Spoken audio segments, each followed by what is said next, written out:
Welcome everybody to Radicalized, where truth survives, and we got your back. As you can see, I've got clowns to the left of me, jokers to the right, and I'm stuck in the middle with Hi-Fi and Jim.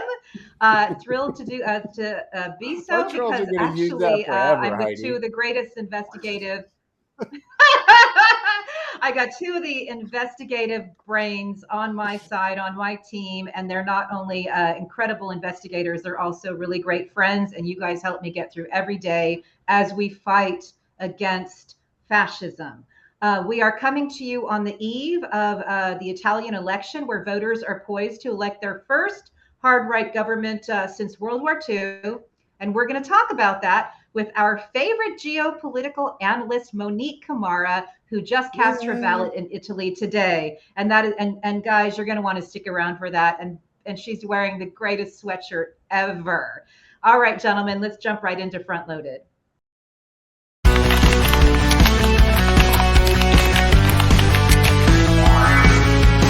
Front Loaded. All right. Our other great investigative mind, Sean Connor, is not on camera with us, but his work you will see and his music you will hear throughout every episode. And he still sends us really informative stuff that we use on the show. So we love you, Sean. So we're going to talk about words. Let's keep talking about words. Let's talk about conservative versus fascism. So you can't, Ron DeSantis can't call himself a conservative, right? So he calls himself a conservative. Let's just start there. But what he really is an extremist. And the more extreme they become, the more they will call themselves conservatives because they can't call themselves fascist. That is a direct quote from the foremost expert on Italian fascism, Ruth Ben-Ghiat.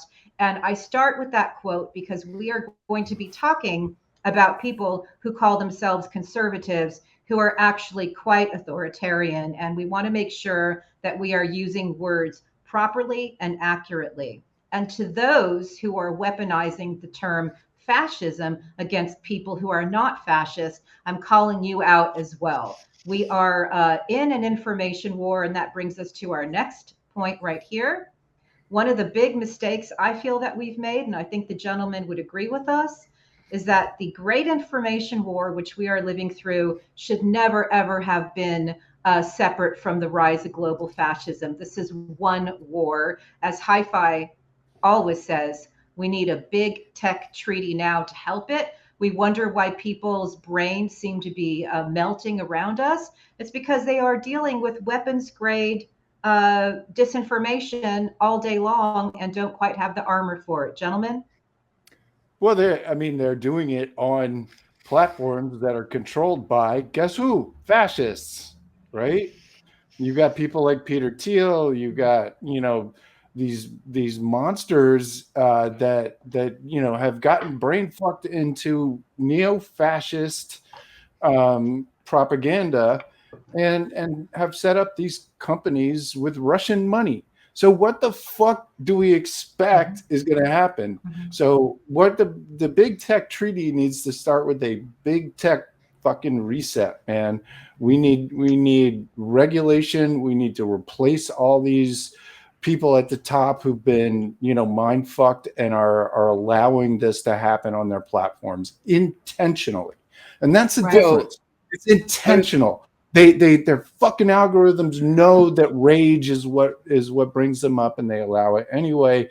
So in order for us to help the fascism that's happening on the platforms, we have to get rid of the fucking fascists who run them. Run the Thank platforms. you for coming to there was an article about how Silicon Valley is sliding back into tech bro culture, and if you know anything about tech bro culture, you know that they have some serious misogyny, serious toxicity. Those are not the people who should be running their platforms. Red pill, incel culture, all that shit, man. It got real tightly intertwined. They've tried to clean it up, and some have genuinely done so, but there's still a lot of that underlying all of it. Right. And if you have not seen Jim's film, American Mindfuck, I recommend that you do that today So you can see so much of what we're talking about. Jim has been documenting this extensively for a few years now, and that film is a culmination of much of what we address on this show. And again, having a brain trust like Hi-Fi and Jim on my side makes me better at everything that I do. And let's talk about troll legislation. Again, I try not to use the word troll because these are subversive operations run by real humans and also humans that run, giant, botnets. But I want to bring this up because Hi-Fi and I were talking, and Hi-Fi just spit this out. If a user account is a contract actor paid to do a job, their tweets must be labeled, or the user, platform, and client should be liable for fines and criminal prosecution. That is legislation that I would very much like to see. As you can see, I tagged some people who should be paying attention to this. But just as we have advertising labels, so we know what's an ad and what is just a organic thought or statement, we need anybody who is taking money to do online harms, to assassinate characters. We need them labeled as such so people will know to not pay attention to what they're saying, or at least have an idea of where it's coming from. And I think we need that legislation passed yesterday. I do have to say, I didn't just spit this out. I've actually had this thought for a very long time. And a large part of the reason I've been thinking about this is it started with the influencer culture, right? And you have these influencers on social media promoting products that were obviously given to them by the companies, right? I mean, these are paid promotions, but the media illiterate amongst us think, oh, they just really like this stuff. I mean, more and more of the younger generation are catching on to this, obviously, but older people are not. And this is why, if you are paid to do something on social media, you should be labeled as such. This is Yes. a paid promotion, right. announcement, denigration, Yeah, whatever. look, I think this is genius, and the reason is like you got like Steakums, right? The Steakums fucking Twitter account, which is hilarious and funny and all of that. All it needs is like a little thing that goes on it that says, brand account or paid account or something like that, right? Paid Which promotional account. Right. And with Steakums, everyone's like, that makes perfect sense. What we're saying is all that entire layer underneath that is falsely advertising themselves as one thing and doing something else, advertising another thing. That's not cool on TV. It should not be cool on social media either. That is exactly right. And therefore, when operatives work for foreign nation states or cutouts for foreign nation states, and they have an outsized influence on platforms like Twitter, they need to be labeled as such. And we know, and I know from studying the St. Petersburg troll operation, that these people who were running accounts were operating multiple accounts, working 12-hour days, and talking amongst themselves, acting like they actually had some camaraderie going. And that is false advertising. And that hurt our country. And it continues to hurt truth activists and those doing the work of exposing all of the Putin proxies in America. And there are a lot of them, and we will keep talking about that. Now I'd like to switch gears to a couple stories that I just wanted to do a quick hit on. I've been seeing many beautiful things coming out of Ukraine. We talked a little bit on RadPod and Chill about Zarina's story, about how an opera opening continued in this beautiful opera house, by the way. I think it was in Odessa. And what was amazing about it was that there were air raids going on at the time. So I'd like to actually just remind everybody of the cellist of Sarajevo. And this was a gentleman who brought his cello into bombed buildings.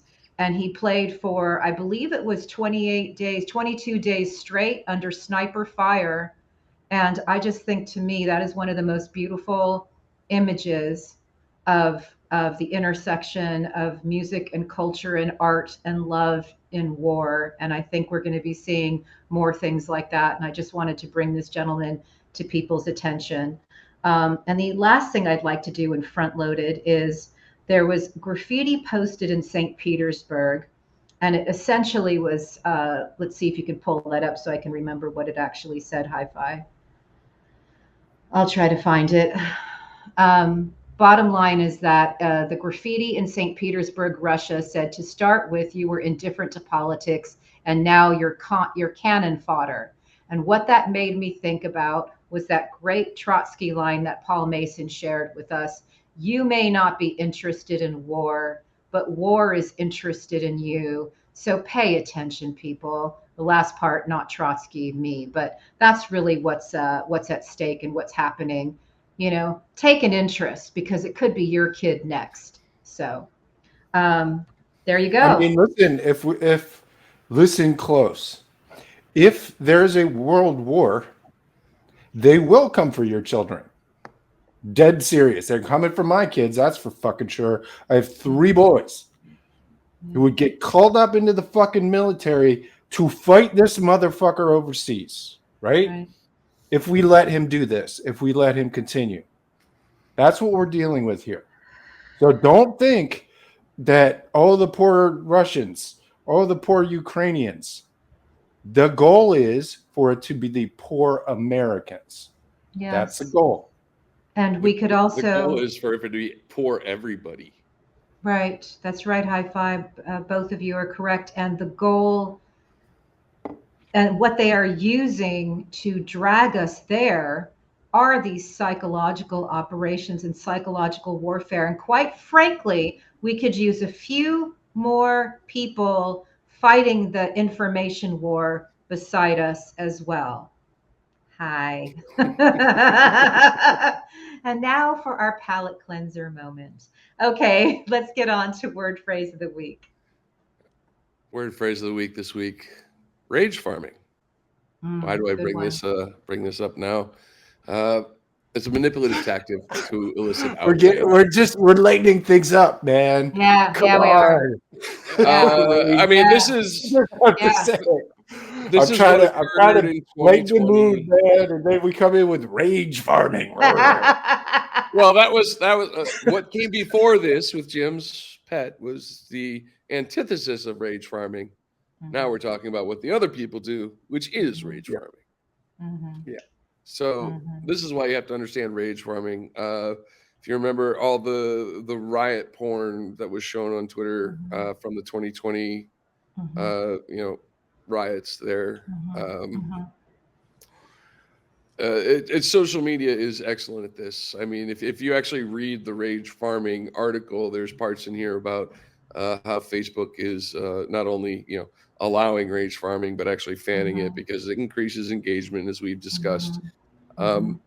Rage farming, though, is dangerous because what rage farming does is it releases chemicals inside your mind. And I actually did a whiteboard about this called Angry Candy and what these chemicals are and what happens to you in the long term. If you are continuously in this state, you get fatigued, you get run down, you get burnt out. And this is dangerous. And this is one of the things that breaks people's brains. And we are... Go ahead, Heidi. No, well, we are constantly under cognitive hack. You guys know that I have post-traumatic news syndrome. So Hi-Fi may want to show a clip. That clip I will determine is news porn designed to rage bait, I believe. And too much of it starts to take away from any clarity in the conversation, I believe. So we will often compromise on what we show and what we don't show, because people who want that can find it anywhere. On this show, we want to give you the information without the harms as much as possible. Jim. I mean, let's be clear. Rage farming is a euphemism for psychological warfare. Yes. I need like, we got to like, it's great to have that term and to understand it because it gives us a great language for it. But ultimately, that's literally the idea of taking psychology and using it, right? Rage is a very, very dangerous psychological state.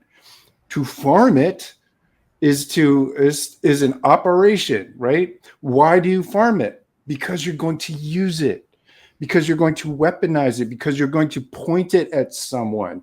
You're going to point it at Hillary Clinton.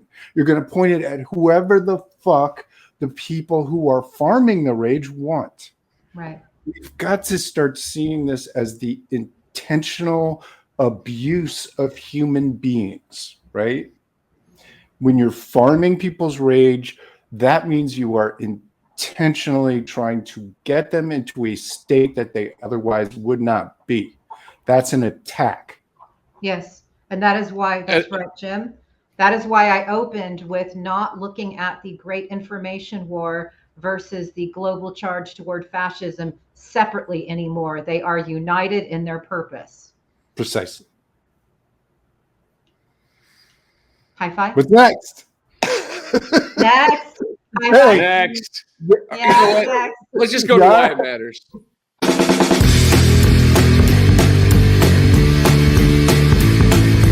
Why does it matter? Why does it matter? By High Fidelity. First story this week. Your data is out there. Morgan Stanley, they sold off a bunch of unencrypted, unwiped hard drives that had banking records for a whole bunch of people. And this wasn't just done once. No, it was done over a 5-year span. Listen, I don't know how many times we have to say this. There needs to be legislation and regulation of data. And companies like this they have to face more than a tiny fine. We need something with teeth. I'm sorry that some companies are going to be made an example of, but this needs to happen because this type of data in the hands of the wrong people is, it's a razor blade to the heart of our population. It's dangerous. People got to get that. That's why this matters. Well, I mean, I can't necessarily think that Morgan Stanley did that intentionally, right? That is just a completely. It's just one of how many? I mean, how many examples do we need? No, I get it, and it's incredibly dangerous, right? It's banking information. I'm imagining there's socials, there's tax, there's everything you need for identity theft, right? And if you want to target somebody, man, there's a way to do it. I'm just saying. Good. And if you'll remember, I want to bring up something Alex Winter said when he interviewed him. The reason there's nothing going on is because big tech is lobbying, which we know is legalized bribery, right? Well, what I'm concerned about is that we are going to have fines all the way into fascism.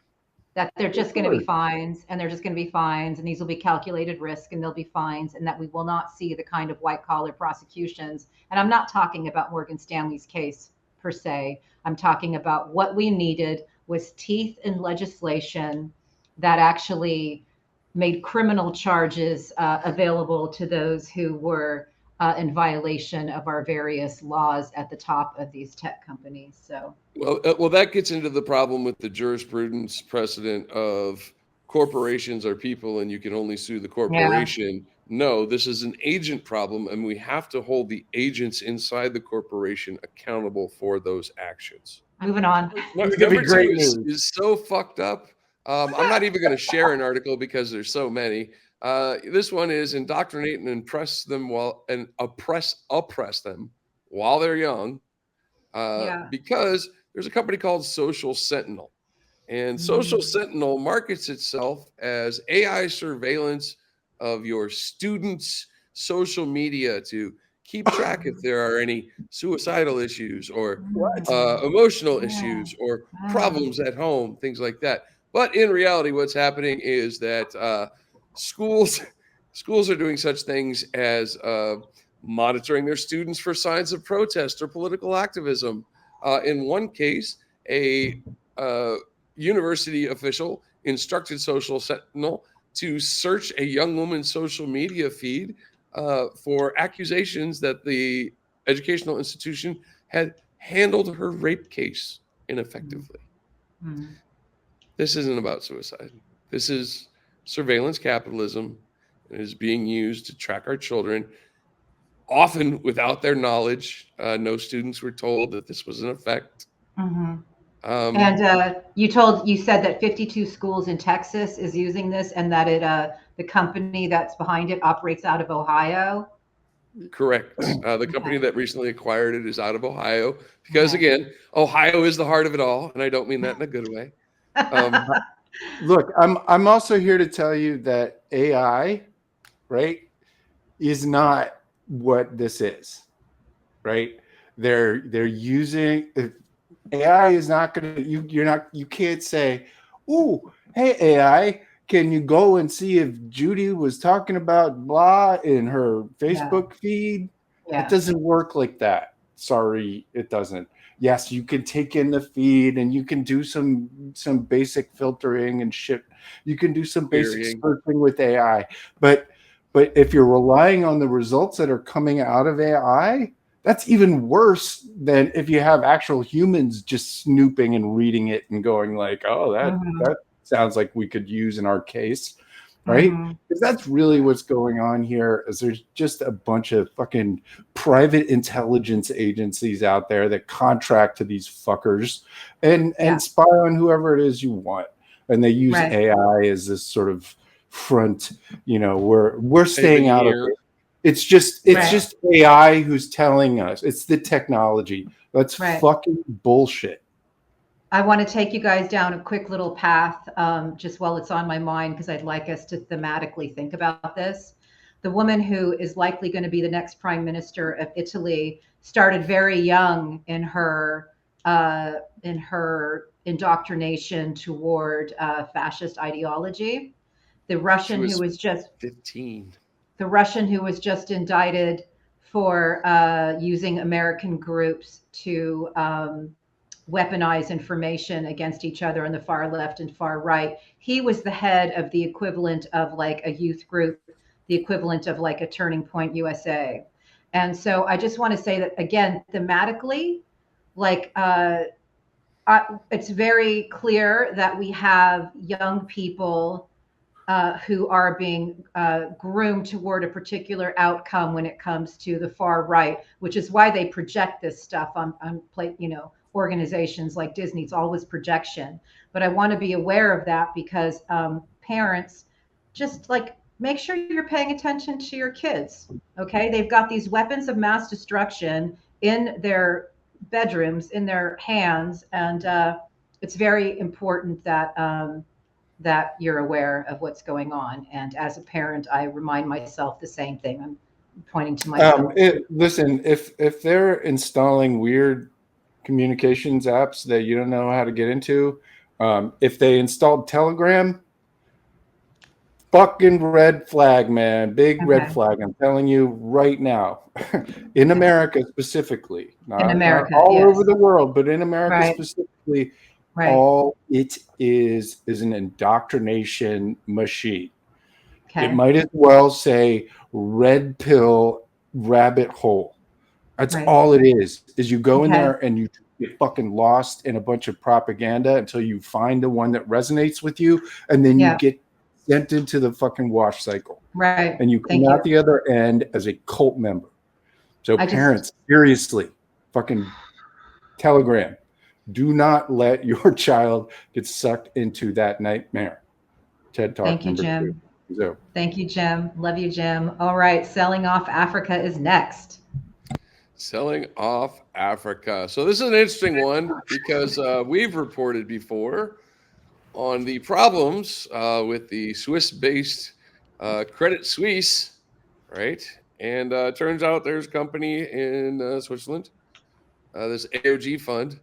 They poured money into joint accounts that were owned by African politicians, specifically Nigeria and Senegal and the Republic of Congo as well. And what happened was this money that these African politicians were holding on to were basically bribes and kickbacks for awarding AOG mineral licenses to extract resources from these African countries to the benefit of their politicians. One of the things we have to understand about colonization is it's always been about taking the natural resources of the land for the benefit of Western civilization, and that trait just continues today. I Can want I to thank mention somebody that has always taken a great deal of interest in Africa, especially the North Africa, is Eric fucking Prince. Yes, Eric, who Prince. is also monetizing the shit out of Afghanistan. Suddenly shows up in all of these places where there's a lot of these resources, and he just like somehow the people get, the democracies get deposed, and a dictator who just starts mining shit shows up, right? Over and over and over again. I'm sorry, TED Talk 3 real briefly. Eric fucking Prince is one of the most dangerous people on planet Earth. And it's like we forget about him. He just goes behind. In the meantime, Project Veritas just got fucking rung up, by the way, in a lawsuit, which is really good news. So Eric Prince runs Project Veritas. Sorry for my TED Talk. Now it's up. No. Two things. Well, Prigozhin also, when he's not recruiting prisoners from Russian prisons to go fight Putin's war of annihilation, he is operating troll farms out of places like Nigeria. So very important, because we see the ravages, back to the theme of the information war. But I just wanted to give a shout out to the ICIJ and OCCRP, because they continually bring us the stories like this that no one else is doing. So the International Consortium of Independent Investigative Journalists, their organized crime and corruption reporting project's pivotal to our knowledge of who these people are. And we can go to their database at any time when we're looking at somebody and go, oh, here's all their shells in the Seychelles. Put that together, kids. Boom, boom. One thing I do need to end this on is if you want to talk about some old bullshit, the guy who is the acting president of the junta in Mali went in front of the UN and he spouted the biggest torrent of propaganda that I have heard in a hot freaking second.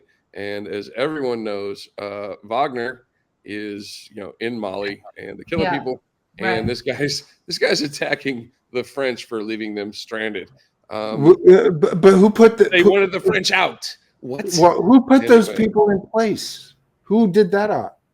Fucking Prince. Yeah, right. Eric fucking Prince. A decade ago, he was in Mali, deposing. Well, there seems to be a lot of Russian propaganda going around. If you saw the clip of Berlusconi speaking of, ex and future prime ministers of Italy. Yeah, we're going to talk about that in a minute. He basically did a news clip that is the reason that I wrote that. Actually, that clip is what triggered me to write that the Great Information War is part of the same war as the global lurch to fascism, because I saw that and I'm like, why have we been separating it in our brains? And I don't want us to anymore. All right, Hi-Fi, that was incredibly informative. I'm always very appreciative of the news that you bring and how hard you work. And let's get into Sean's brief legal briefs for a moment. Brief legal briefs. And I do want to offer a disclaimer. Once again, we are not getting into Sean's briefs. We really got to work on that. I do. Phrasing is awesome. and you can't be in a bad mood after like that half a second clip or whatever it is. It's so great. Every time. All right. So what do we have? Let's do a quick hit, because I want to get into hellscape, because I want to get to Monique. All right. Quick hit. Guess what? We talked about Meta being a complete mess before. Well, guess what? They're still a hot mess. Meta faces second class action lawsuit for violating user privacy. Yes, Meta went around the do not track settings on the iOS app to gather data on users, and now they are being sued for it. Like I said earlier, your data is out there. Your data is worth so much money to the wrong people. Yeah. You really got to pay attention, folks. All right. That's my TED Talk. I literally have not been on my fake Facebook since 2018, and occasionally I'll go there to poach some old photos, and it is so triggering. Like, that is one app that is not on my phone. All right, thank you for that, Hi-Fi. And again, let's see some. Let's finally see. We need to vote en masse in November.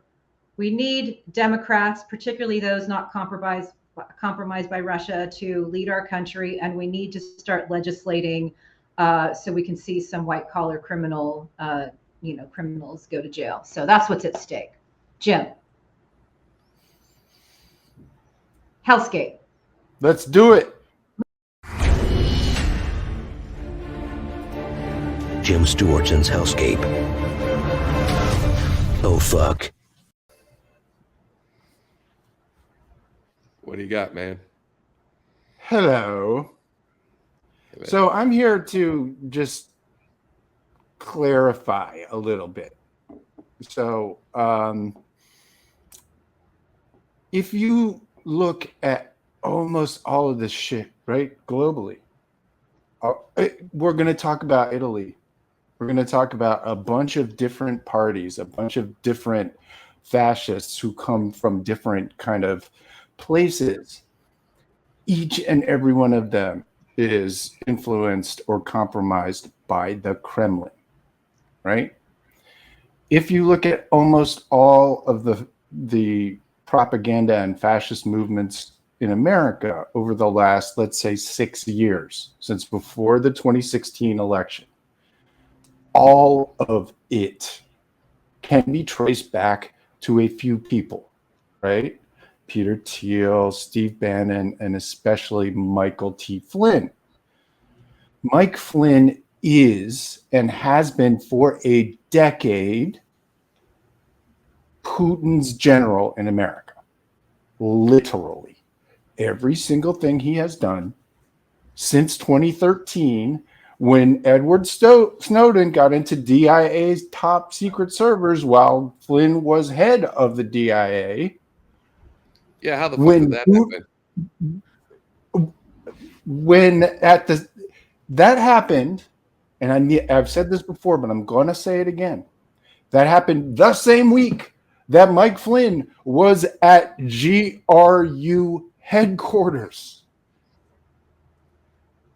The first time any American has ever been to GRU headquarters. Just by the way. By the way, and over the next several months, guess what happens? Putin suddenly gets very, very courageous about Crimea, right? Suddenly figures out, ooh, you know what? I bet if I just dress up my guys as little green men and send them into Ukraine in the thousands, then no one will fucking notice, right? And no one did.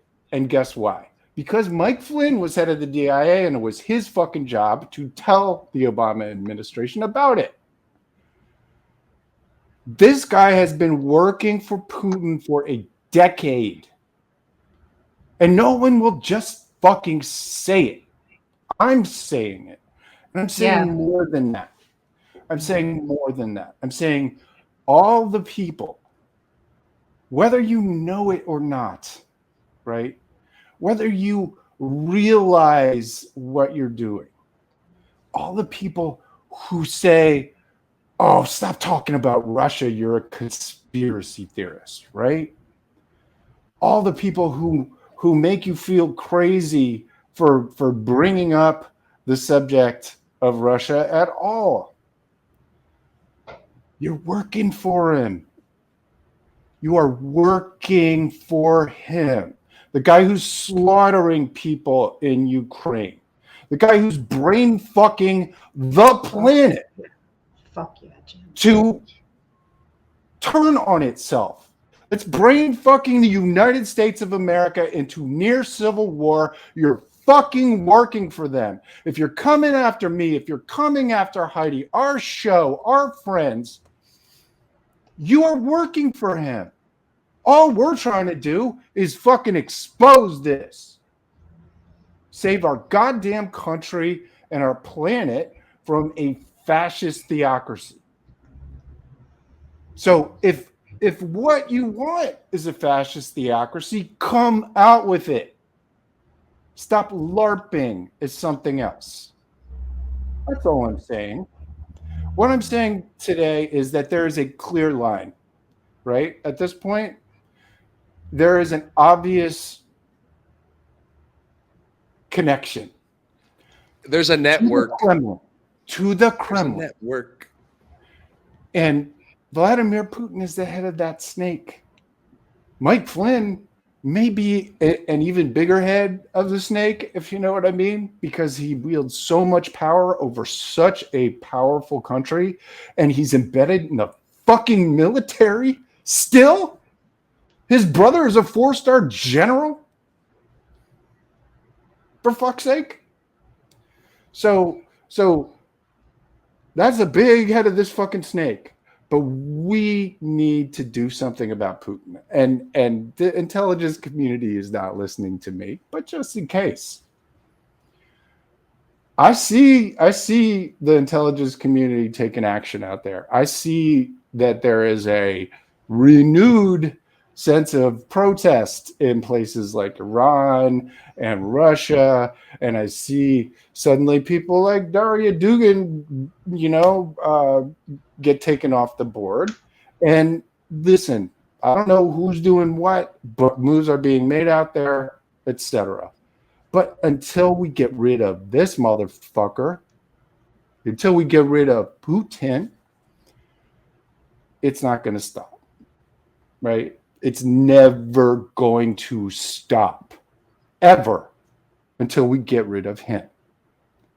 So at the end of the day, we're just going to be fighting. We're going to be fighting the fucking tentacles, right, of a massive fucking Putin octopus. We're going to be just battling against. Think of us in the tentacles of a jellyfish. We're just trapped in there. Somebody needs to fucking take him out. It's really that simple. And everybody else who continues to LARP as some kind of leftist, but comes after people who are trying to expose people like Putin and Flynn, you're exposing yourselves, guys. That's all. And we're going to keep coming. We're going to keep coming for Putin. We're going to keep coming for Flynn. And I'm going to keep coming for you. So there's my TED Talk. I would like for us to close Hellscape with a little video that I created, if Hi-Fi would indulge me. And we have an army, as a soldier and as a general, as a retired general. We have an army of digital soldiers.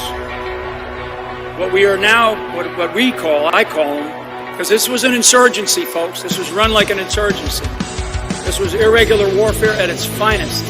Do you think there could be an element of him having been psyoped? I mean, he sat down to break bread with Vladimir Putin.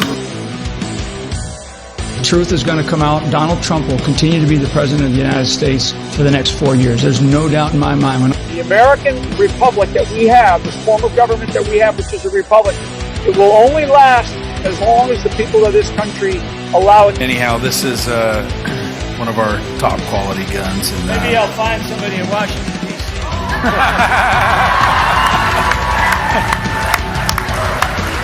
This one's Florida compliant. Mr. Flynn should be brought back on active duty and given a trial for offenses that I believe he has committed. General Flynn, do you believe in the peaceful transition of power in the United States of America? Let's go.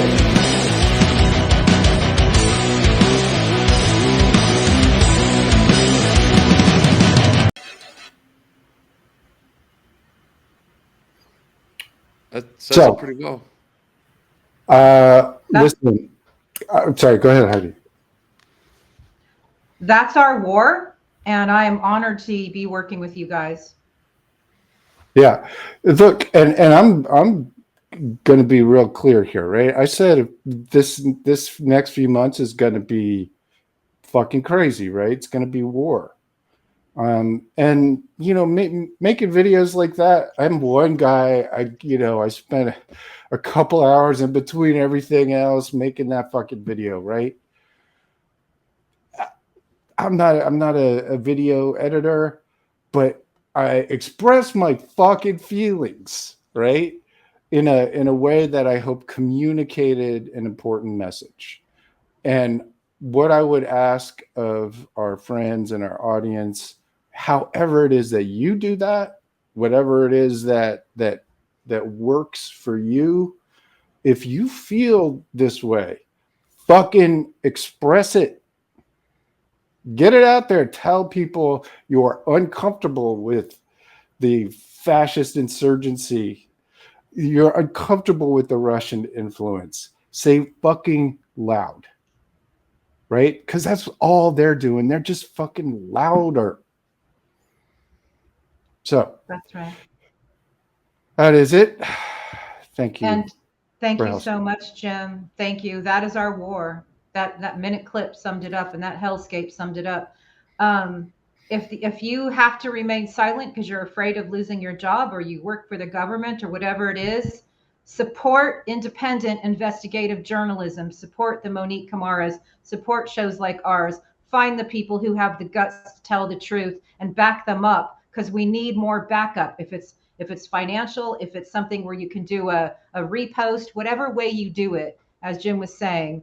And the other thing you can do is you can actually get out from behind a keyboard and go talk to your neighbors and do some precinct walking for candidates you believe in. Because guess what? That old school shit works. Ask a neighbor how they're doing. They will tell you. You will get intel, and you will help bring candidates in and people working in communities that are going to make your community better and not make them more like Ron DeSantis is making Florida. All right. Wow. Oh my gosh. Mind blown. And now let's get to our guest.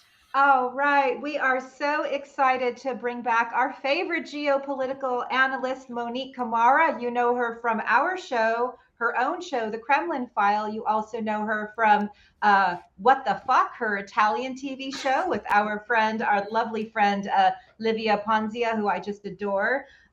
So before we bring Monique in, though, she sent us a clip of the woman who very likely is going to be the next prime minister of Italy. And this will be the first far-right prime minister since World War II. So this is some serious stuff. Have a listen.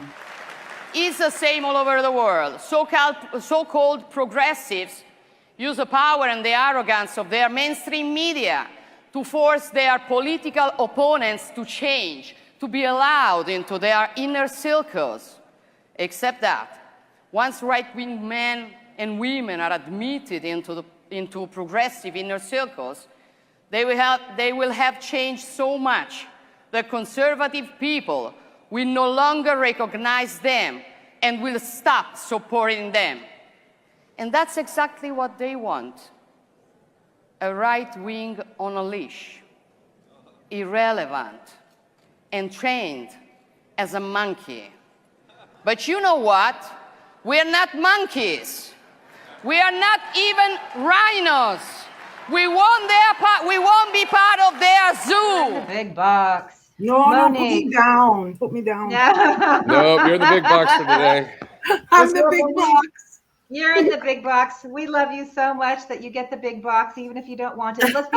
Before we talk about the potential disastrous future, immediate future of Italy, let's talk about the sweatshirt you're wearing and why, because I think it's quite exactly. Awesome. Very good. Exactly. So we can put this in a positive. Yeah. I haven't taken it off. I washed it yesterday and they put it back on right away. I'm like, no. I need to wear something positive. Tell us about it. Tell us about it. Show us what's on it. Oh yeah. I don't know if you guys seen it. You know what the NAFO movement is? Here they are. Yeah, nice. Crimea 500. Yeah. I love NAFO. I love NAFO. They are gangster. I've been donating to various Ukrainian associations, so on and so forth, and also the independent journalists. So when I saw NAFO, Fantastic. they're connected to, they raise money for the Georgian League, but also another. And I know that they're clean and that they're vetted. So this is important. It's an important point because there's a lot of stuff going on right now. There are lots of scams going on, which I'm investigating, by the way. Great. This is on the side. I can't talk about it, but that's the situation. And so I did. Yeah. So when I said, well, you can go in and you have cups, that kind of thing. You're breaking up. And this is NAFO. Okay. Actually, today the Prime Minister of Estonia, Kaja Kallas, is officially a NAFO member as well. So if you look at my Twitter avatar, that's me. They made one specifically for me. She's got one. Thomas Ilves, who you guys know and love, as well. That's right. And what we do is we ship posts. So when there's somebody putting up Russian talking points, we come out with our little NAFO dogs that we adore. Yeah. So that's that. Very important. What does NAFO stand for? Oh dear. Okay. North Atlantic Fellas. Okay. Organization. So we are not NATO. Nope. We are not NATO. And so so that's it. So it's a lot of fun, and we know that we can get right under the skin. Yes. The Russians have noticed us. And I mean, I don't do a lot of it because I'm just trying to keep up with all the shit that's coming out of the Italian government, so on and so forth. So there are some that said, well, what's this little dog? So they sort of, I have no, Ulyanov, for example, the Russian ambassador in the UK, he actually had to shut down his Twitter account because he was getting NAFO'd. Okay. And he kept saying, who are these little dogs? Right. So this is really great evidence. So much more of this. This is exactly what we need to do. It's digital. It's warfare. It's information warfare, and it's mimetic warfare specifically. You fight back with positivity. You fight back with truth. You fight back with you call it out, and you call it out. And your metal is stuck in the process. It's awesome. I love that. The whole thing, taking the piss out of the propagandists. They do not like being made fun of. This show has already told our viewers that first thing Putin did when he came to power was kill a puppet, like get rid of a satirical puppet that made fun of him. So very, very important. And we talked about on the show earlier, we basically, realized that there should never have been any separation between the great information war and this lurching toward global, fascism. That's all part of the same thing. And so whatever tool we have in our arsenal to fight back is so incredibly important. So thank you. Now we are, just so our friends know, we are interviewing Monique on election eve. There are some really terrifying things actually happening in Italy right now. And I think people aren't aware of it. And I think we need to make them aware of it and explain to them, what this vote that is occurring today signifies and why this may be a big problem globally.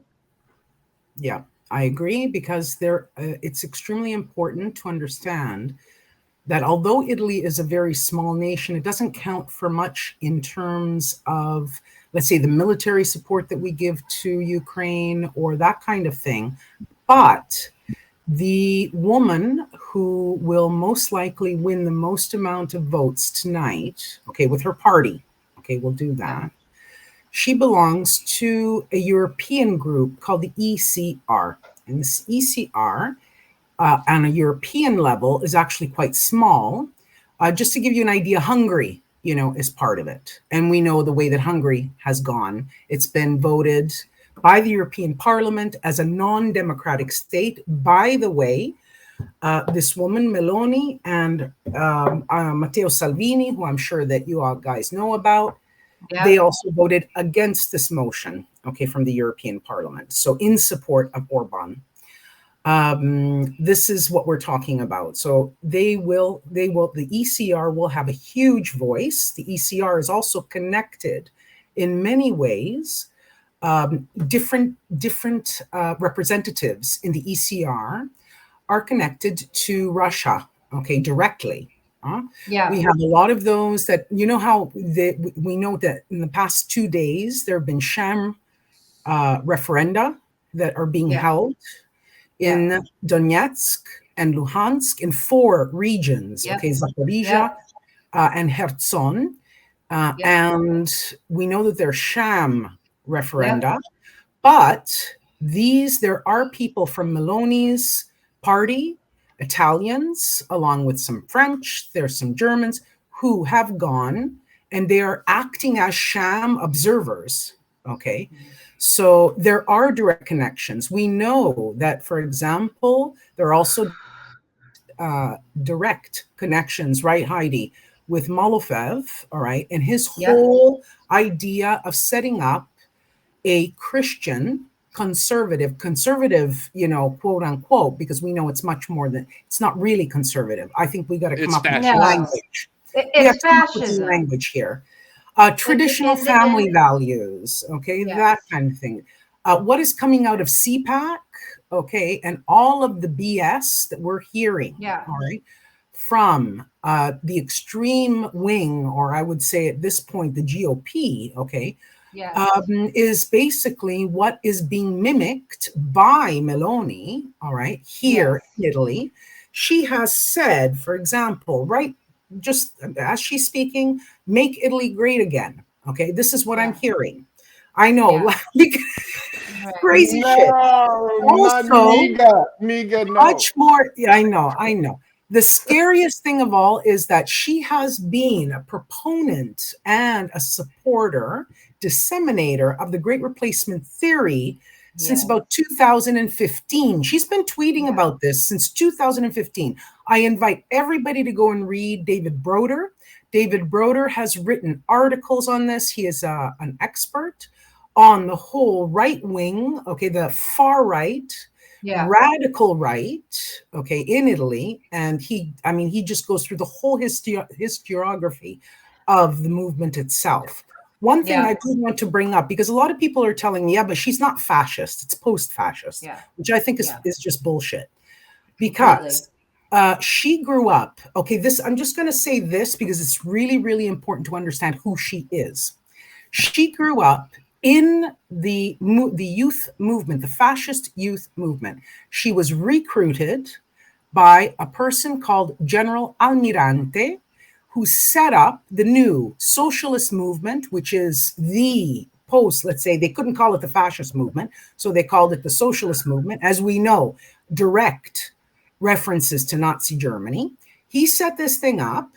She basically was recruited. She grew up in this thing at 15 years old. So we're not talking about somebody who, I don't know, like a Bannon who after 9/11 went fucking nuts. We're not talking about that thing. She grew up already thinking in her mind that she embraces fully authoritarian and deeply, deeply Christian values. Okay. Which I have no problem. But I heard. No. I heard all the victimization, all the usual stuff that we hear. She may not call it fascism. She may say that's a part of history. That's propaganda. What she is talking about is what we know to be fascism. Exactly. I think it's very important that our viewers remember frame her. Heidi. Remember one thing, Heidi. She may not call herself a fascist. She has said publicly, no, I'm not a fascist. All of the fascist movements, and there are a lot of them in Italy, okay, they're all very small cells. It's an extremely well-articulated part of the political spectrum. All of them look to her as their leader. So that's, you may not want to say, because it's not going to bring you votes, let's say from the moderates or from, let's say, the right, okay, but they look to her as a leader. They always have. And you can see the So this coalition is, that she will build as a prime minister will contain oh all my of this. God. And Ruth Yeah. Ben-Ghiat has been warning us that probably what we're going to see next is a fascist female leader. She predicted it in Strongman. It's happening in real time, and she can call herself whatever she wants. The one thing I want to explain to our viewers right off the bat is that she opens her CPAC 10-minute statement by saying that she is pro-Ukraine and against the war. And I smell something rotten. And let's talk about that, because I think that is not what she's going to stick to once she becomes prime minister. Go ahead, Can I Jim. point Yeah. one thing out before Monique answers that? Mike Flynn, currently what he's trying to push for is some sort of deal with Ukraine where they get to keep part of it, right? Like that seems to be the move. Okay. And what I'm wondering is this what this kind of fake pro-Ukraine thing is. Do a deal with Putin, let him have these parts that they already voted, obviously, right? I'm just wondering if it fits in. So apologies for the interruption. Yeah, no, it Yeah, does. that It does. dovetails Actually, right with what I was asking. yeah, you know what? That's a great point, Jim. Okay, because we need to understand that Meloni, when she's going to get in, because in Italy, the system is mixed. Okay, there are 30% of the seats are first past the post. The rest of them are proportional. Okay, government. The problem is that they're probably going to get the latest estimates are, I think, 200. She's going to get about 62% of the parliament. Okay, the coalition will, and 63% of the Senate. Exactly. Holy shit. Okay. So that's what they're looking at. That's why we're so scared. All right. Whoa. Yeah, that's insane. And there's two things. One, and this directly ties with the GOP, by the way. One, I think the end game, and this is where Ruth, and her wisdom comes into this, and her analysis, her expert analysis, is that they will try to change, and this is my own analysis as well, they'll try to change the Constitution, because all they need, without a referendum, all they need is 2/3 of the parliament to do that. So that's what they're aiming for. Okay, so they can bring in whatever they need to bring in and do all the favors to their friends. Remember that these people have been in power and they've had their seats for a very long time, hooking up with all sorts of people who are funding them. Now the favors are these people are going to be asking for their favors. Okay, that's the way it works. So this is directly tied to the GOP and their designs, at the state level, to be able to get that constitutional, what is it called? The Constitutional Assembly. Convention. Exactly. Convention, to be able to change the Constitution. So this is point number one. Point number two, I agree with Heidi completely that right now she's saying that, even during the war, we had a unity government, because the last government fell. They fall all the time. So instead of going to elections, the president of the republic calls on somebody else to form a government and try to keep it together. So that's why Draghi came in. All right. He was ousted by the people who are going to be winning this election. All right. Yeah. Exactly. So we know that was the end game, right? Right. Okay. Right. That's the whole thing there. Then I'm getting lost in my thoughts. There's a lot to say. Well, bottom line is that I believe so Ukraine stance is a ruse, is a all right. So let's say let's say Meloni gets in, her party, Salvini's party, they have to form a coalition because they haven't got enough in one party to be able to form a government, right? So they got to bring in other people. They'll make a unity government where there's Meloni, there'll be Salvini and Berlusconi, plus another guy that nobody's paying attention to, and he's going to sweep up votes in the South, Conte, who was our ex-PM. He's the guy that allowed Russian tanks to go through Italy during COVID, and they did an intelligence operation. So that's what we're talking about. So with 3 coalition partners telling her, look, we got to get soft on Russia, what do you think she's going to do? To keep it together. And they're going to want to stay in power, because this is all Vini, who is really down in the polls, okay, to be in government. He'll probably get the Ministry of the Interior that will help him in his profile, so on and so forth, to reboot him. Okay. Wow. So in my estimation, that's what's going to happen. Another thing that they're going to do with the Constitution is get rid of the powers of the president. They're going to create a position where, like the American, like you vote for your president. Okay. And that's how they're going to sell it to people. Finally, we're going to have someone who represents Italians. All right. What are they going to do? They're going to take away his powers that he has now to be able to serve as a check and balance to the parliament. That's what they're going to do. That's my prediction. That's why, okay, I've been so vocal about it. It's a lot. And we're going to become like Hungary, basically. Yeah. It's the Can I ask urbanization you of Italy. a basic question? Yep. What is going on with the population of Italy that is allowing this obvious fascist rise, right? You know, in America, it's been psyops and propaganda, right? That has converted, you know, a huge part of our population to some of them don't even know they're pro-Putin, but they are, you know. And I'm just wondering, is it the same cause in Italy, or is there something else? I'll tell you what people are telling me. Okay, because that way it's a great, Jim, it's a perfect question, because I ask it myself. My mentality is not that. So what I try to do is I talk to people who are just normal people, people who are at the bar, people, my hairdresser, anybody who walks the street. I ask them questions. We lost you, Monique. Can you repeat that? Oh, you know what? Yep. Can you repeat that last line? When you move your hands a lot, sometimes. Oh, sorry. I apologize, but can you repeat the last line after hairdresser?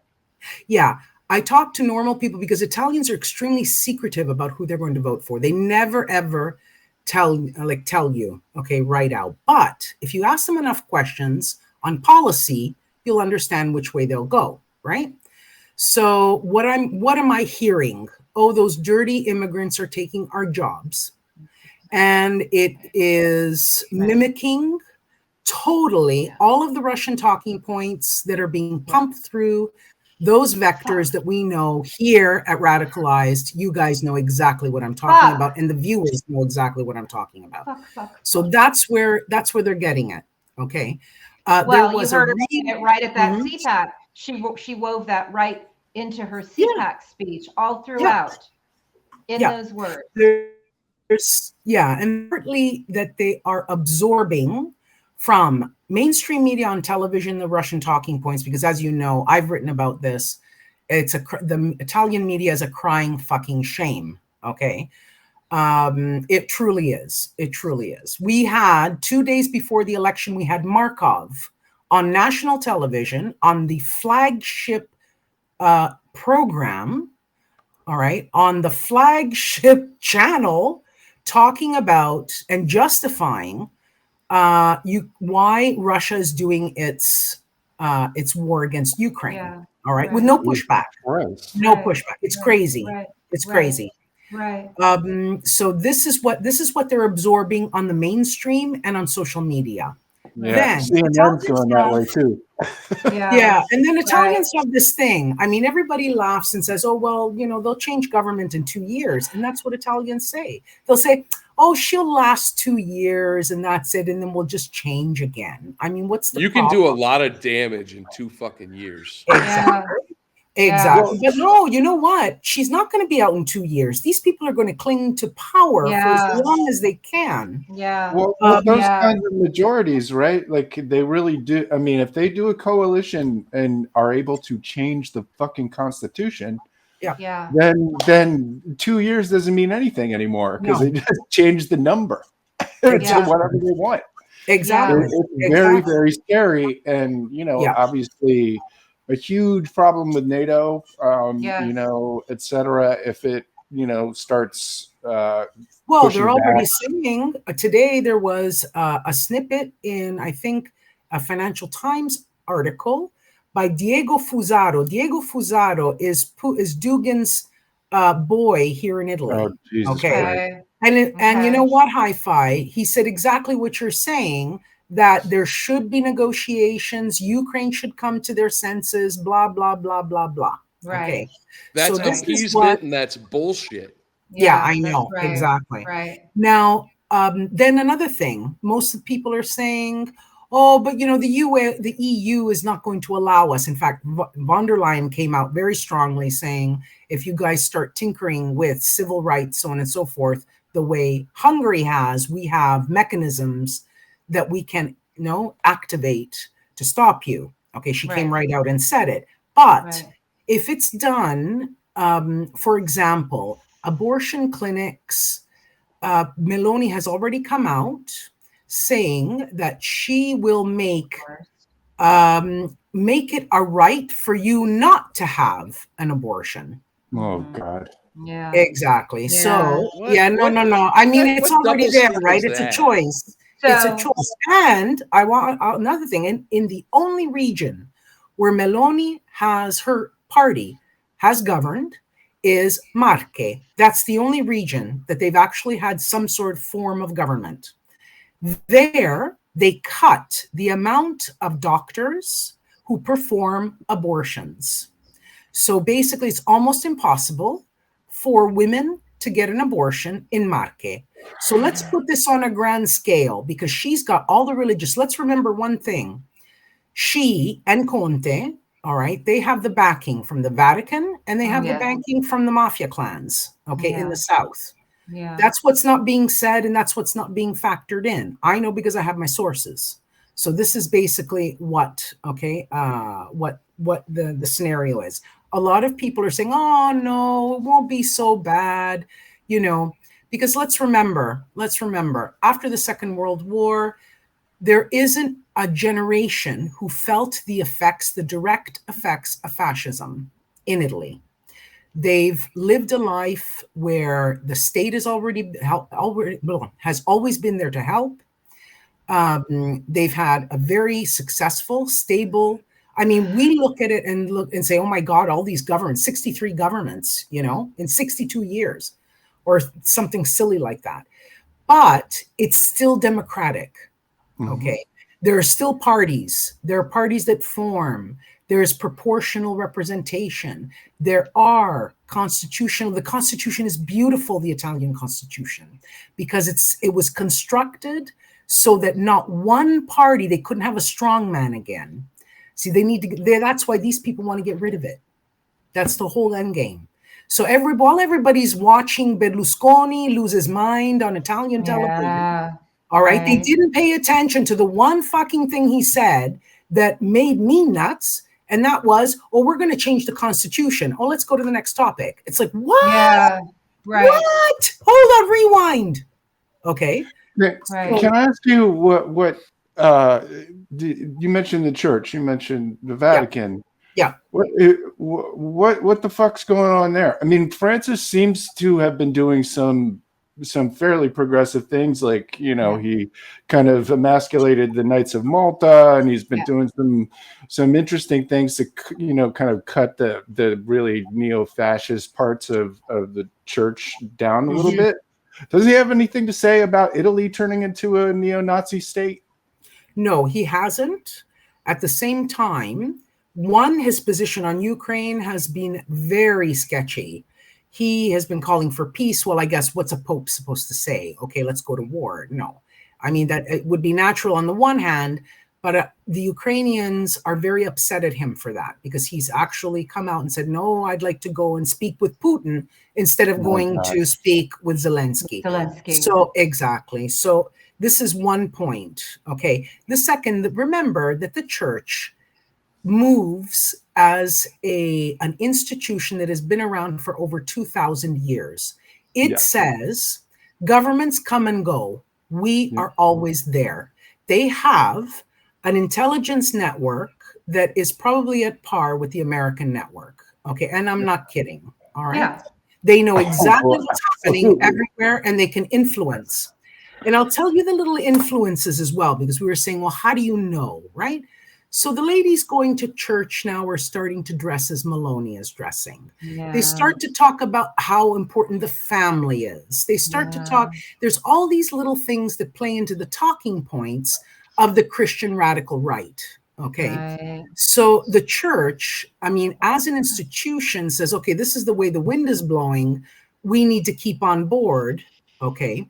Because let's remember as well, Mussolini, when he came in from 1922 to 1926, he had to make agreements with the monarchy, with the church, and also with some heavy business. And that's how he stayed in power for those 4 years. Right. I mean, the church was sympathized with Hitler. Like, let's be clear, right? Like the church will absolutely will go whatever the way the wind is blowing. Yeah. But there does seem to be a little bit of a disconnect between most of what Francis seems to be trying to do and this, which is appeasing Putin. That's a very, very scary part. I'll tell you something else. Just so people understand, there's 2.5 billion Catholics. Yeah. That's a lot of Catholics. Another thing too, by the way, 2 weeks before the war, okay, Putin had given, I believe, the Pope had consecrated. That was a slip. The Pope had consecrated, I think, the Sacred Heart of Mary or something like that in Russia. This was 2 weeks before the war. That's point number one. Point number two, my aunt works very closely. She's the head of an ecumenical group in Toronto. She receives, she gives me this stuff. She passes it through, let's say, email. She goes, Monique, what the hell is going on? She's getting all this Trump stuff, all of her people, and this is in the Catholic Church. Okay. Yeah. We know about Bishop, Vigano, for example. So there's a big. I read about him all the time. Yeah. Okay. And that QAnon, he's a QAnon. He's just fucking QAnon, right? Yeah. I need to tell briefly to remind the viewers. Q posted Vigano's letter to Trump on Halloween 2020. Yeah. Right. I read that 5 days before the election. Right. An hour later, Mike Flynn tweeted the precise same letter to from Vigano, right? Yeah. Vigano is an ally of Burke, who is another crazy ass QAnon anti-COVID motherfucker who's running around. And all of these guys have been connected to Bannon, who, by the way, was trying to set up a fascist monastery in Italy. So I was curious to come back around to a point I wanted to make earlier. Where's Bannon? Is Bannon and Meloni all tied up? Yeah. A lot of people, we know that Bannon was Meloni's advisor, right? 2018, 2019. Well, there you go. Yeah. Now, sure, but there's video. Surprise. You can check it up on YouTube. It's all there. Okay. I don't think, I have no proof. So this is a feeling that I have. I don't think they ever broke off ties. Let's remember one thing. Almirante, who was Meloni's mentor, who brought her into the fascist youth movement, he tried in the 1950s, and this we should check with Dave Troy. He tried in the 1950s to make connections with the American GOP. Yeah. All right. That was his dream, to create this bridge, over the Atlantic. Anti-communist, right? Sure. It's always anti-communist because they're always, they've got this thing. Despite the fact that Putin wants to bring back the Soviet Union. He says it out loud. Like, what the fuck? Right. Yeah, exactly. So one thing I think that we really fucked up on as, as media and, certainly as a collective, was that we just looked at Trump as a clown. Yeah. And because of reading Strongmen and studying Ruth and, you and I being on Ruth's weekly calls, the Berlusconi comparisons is where we needed to be with that. And there's a great line that I think was in the Post this morning. A billionaire who posed as an anti-establishment outsider who used media platform to gain a loyal base of supporters, sharply toxifying the terms of public debate. And I bring that up because Berlusconi is a template for Trump. She is now posting pictures of herself with big melons on voting day, which means that she understands how this propaganda and this clownism and how to play the media. And I think that we have to really understand that, again, we are in an information war and a war that's marching us toward fascism. The two are connected. And how do we fight back smarter when it comes to not being titillated or making funny statements in response to the clown images? Because what we're talking about is so serious. Yeah, no, it's a great question, Heidi. I often with Livia, we sit there and we say, what do we do? I mean, it's huge, especially when you're not getting any support from any sort of public political institutions. Okay, so you're all alone. Okay, on European Union institutions that are looking into this. Italy, by the way, is thought of as a special case. We are a special case. We've been infiltrated so far deep by Russia, China, and Iran that we would basically need to be, I don't know what you would have to do. You would have to really have an outside threat of some sort where, Italians wake up from their torpor of, okay, no, this is not really going to happen, kind of thing. It is difficult. And every day you see something and you call it out, or you say, for example, I'll give you a concrete example. The other day, the RAI, which is, the flagship channel here in Italy, had said that the referendum, without putting fake or anything in front of it, the referendums in the 4 regions in Ukraine were going to be monitored by the OSCE, which is a total lie. So what did we do? Along with Eleonora Mongelli, who is the VP for the Italian Federation of Human Rights, she tweeted it out, we tweeted it out, and we just kept the whole thing going. It works. She put under, this is a lie, this is wrong, please retract, and they did. Oh, wow. So wow.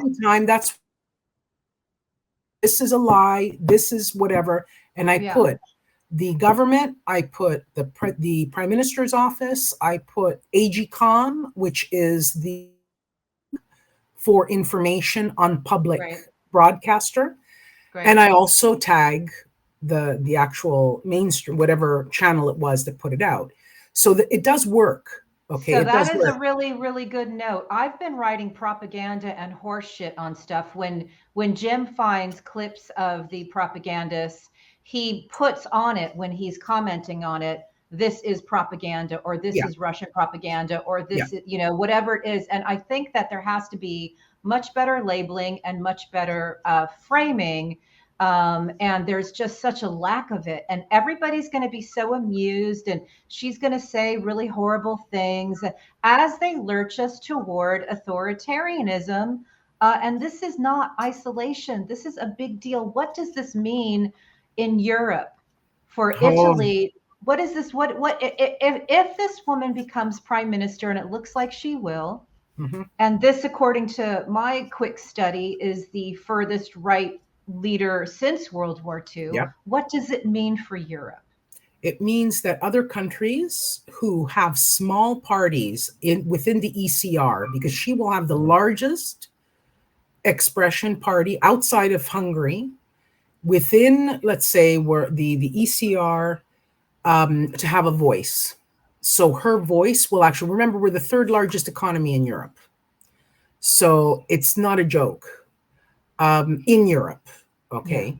Yeah. So other parties will feel emboldened. Oh, if they did it, we can do it, like we saw in Sweden. All right. So that's been going on. Right. You'll have probably something coming up in Greece. In the next elections, they have whitewashed and gender washed her party to such an extent that it's become normalized. The normalization process is the most damaging process there is, because you're pushing the way that Trump did, right? Yeah. You say something ridiculous and people laugh. Then he says the next ridiculous thing and it becomes possible. And then you have January the 6th. Yes, that's right. So, I mean, let's remember that all populist parties sooner or later turn violent. That's the way they go. Okay. So this is the road, and people just don't understand. They're underestimating it. Jim, getting back to the comment that you had made, Italians tend to underestimate. They don't really see the consequences for Europe. They don't see the consequences for the United States, that this will mean that the GOP has a partner in Europe. And let's remember, it's not just about a political partnership. We're talking about money that can be transferred. We're talking about doing favors for each other. We're talking about making sure that a yacht doesn't get sequestered from a Russian so that they can bring around, diamonds, gold, money, women. All right. There's human trafficking. They do also. Why do you think that they need those big, huge fucking yachts? Well, they're crime scenes, as our friend Chalupa exactly. says. Okay. Or cooperating with NATO, right? Yes. Exactly. Now, I do have to say, unanimous decisions, all of that stuff comes into question. Well, all they'll do is cut funding. They'll say, we don't have the money, we can't give it to the armed forces. All right. So they'll weaken the armed forces by saying we simply don't have the money in the budget. Right. And then, of course, they'll start blaming Europe about that, right? Because that's what they're going to do. Putin's end game is to make sure that the European Union does no longer exist. Right. That's then they'll have it'll exit or whatever. Exactly.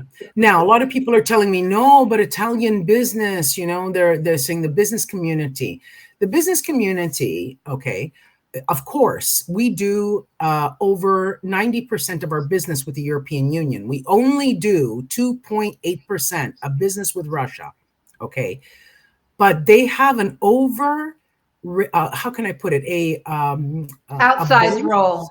There we go. Thank you. It's an outsized role of importance, in foreign policy and towards these groups, because they're all compromised. We know about Salvini's ties to the Kremlin. We know about Berlusconi's ties to the Kremlin, Conte's ties to the Kremlin, and all the people that he's had in the party. So when Meloni gets in, Putin will have a free ride.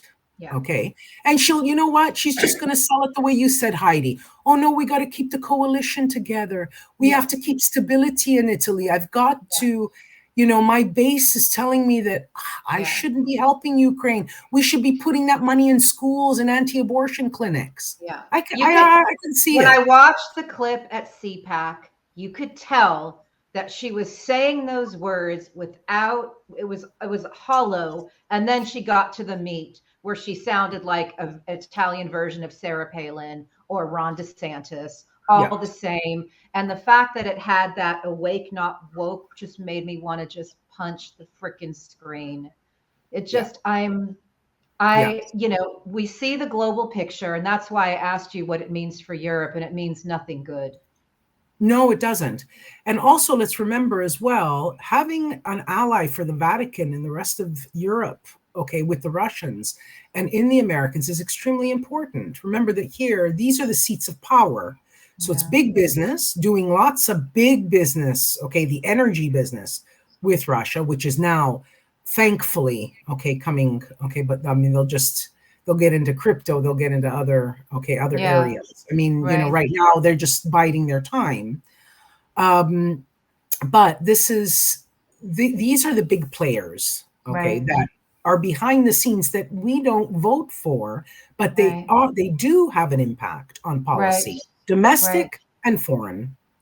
And it's always been this way. I mean, look at the way Berlusconi from the beginning. I mean, he set up all of our energy strategy for 30 years, and successive governments never changed that. And he is 85 years old. He is a criminal, and he's still in power. This is why when a dictator, loses power, they have to lose all power, because they always come back. Monique, before we let you go, I just want you to speak on the fact that we have Iranian women fighting back. We have Russian mothers and people fighting back. And we have the people of Ukraine basically defending democracy for all. Can you speak to that? Yeah, absolutely. Absolutely, Heidi. I wish that we could take what is happening, let's say, in Iran and in Ukraine. I'm a little more skeptical about Russia, and I'll tell you why. These are anti-mobilization protests. They're not anti-war protests. This is my own personal view. I'm sure that I have talked to Russians who abhor the war, abhor the what is going on in Ukraine, the genocide. They have been living in the States for quite a few years. So those people who chose at the height, let's say, of in the 1990s and 2000s to leave Russia, those people honestly are anti-war. Otherwise, they would. What we're seeing now is anti-mobilization. Okay, and that's fine. Anything to bring Putin down, I'm good. All right. There's no problem with that. I was referring specifically to a clip I watched this morning of women saying, we hate this war. And I'm sure you're right. It's because they have sons. And so that's a really important point, right? It's because reality came home, right? It's no longer the insulated Putin bubble of information. It's holy shit, you want to take my fucking Well, they've been seeing this. Let's remember that they have VPNs. They know exactly what's going on. All right. But Putin crossed the line. But their minds because he broke the pact that he had with the Russian people. I'll leave you alone as long as you let me do whatever the fuck I want. That was the pact. He's breaking it now. Yes. Okay. Right. But Heidi, getting back to the very, very courageous Iranian women who threw off, their veils. I just saw that and I said, oh my God, these women, there are women, the strong Ukrainian women who also stood up 2014 and up to today, protesting and helping, their families, the men on the line, and also participating in the war. But Ukraine is the frontier who we should be using as a model. This is how you fight for democracy. You stand up for values, and this is what, let's say, that my takeaway, from all of this. And to tell you the truth, this is why I'm following it so closely, because it is truly, truly a font of inspiration for me every single day.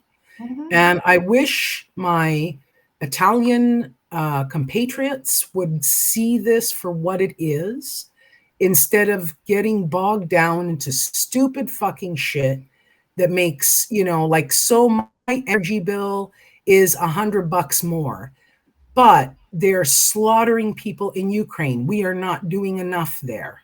The price that they are paying is in people, lives, livelihoods, their cities, their all of their economy. And we are bitching and complaining for $100 more on my electricity bill. Are you insane?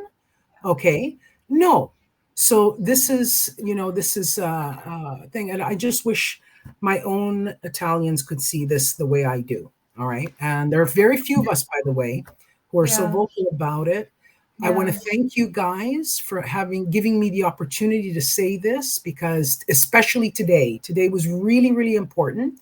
I'm going to start crying now. So I wish I could reach out and hug the three of you, because really, we needed this as much as you did, and you must promise that you're going to come back no matter what happens between today and tomorrow, definitely. and you're going to update us, and you are going to continue to be Yes. the warrior goddess that you are. Oh, thank you. And you guys too. You guys too. Let's just put it this way. I hope I'm wrong for the first time in my life. Okay? Yes. I hope, take my husband's thing and says, no, you're wrong. Okay. I really, really Okay. hope so. But you know what? Whatever happens, it doesn't matter in the sense that the fight goes on. Yes, right? that's right.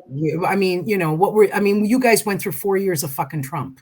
Yes. Right? You're an inspiration as well because you came back from that. All right. And we You came back continue from to it, go you fought through it, which is why it doesn't even matter what happens tomorrow, because as Jim always says, you have to defeat fascism. It doesn't just go away on its own. That's right. It might sleep for a minute and then all of a sudden it's roaring back. So always there. We know that 30% of the population is bent towards authoritarianism. Yeah. It's always. They like to be told what to do. In fact, my husband today commented on that. He said, I just don't understand. I said, that's because we are not like that. We like choice. We like our freedom. We like, having a voice, so on and so forth. But some people just don't think this way. Well, when the bombs drop on their heads, they might change their mind, as the Germans learned in World War II. So we'll have a political bomb on our head. So I think we have to get so close to the fire before we'll step back. I don't think there's any other solution for Italy right now. It's still one of the most beautiful places I've ever seen or lived in. So my heart is here, but that's why I have to keep fighting, right? That's the only way we can do it. And with your help, thank you guys. Love you.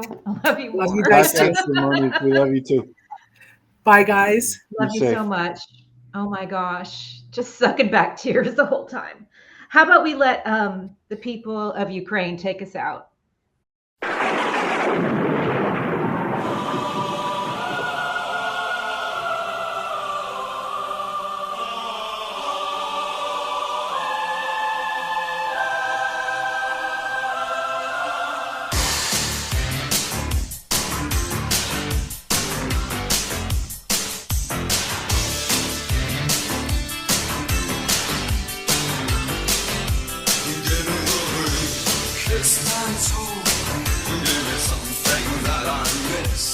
Give me the ring, a hand to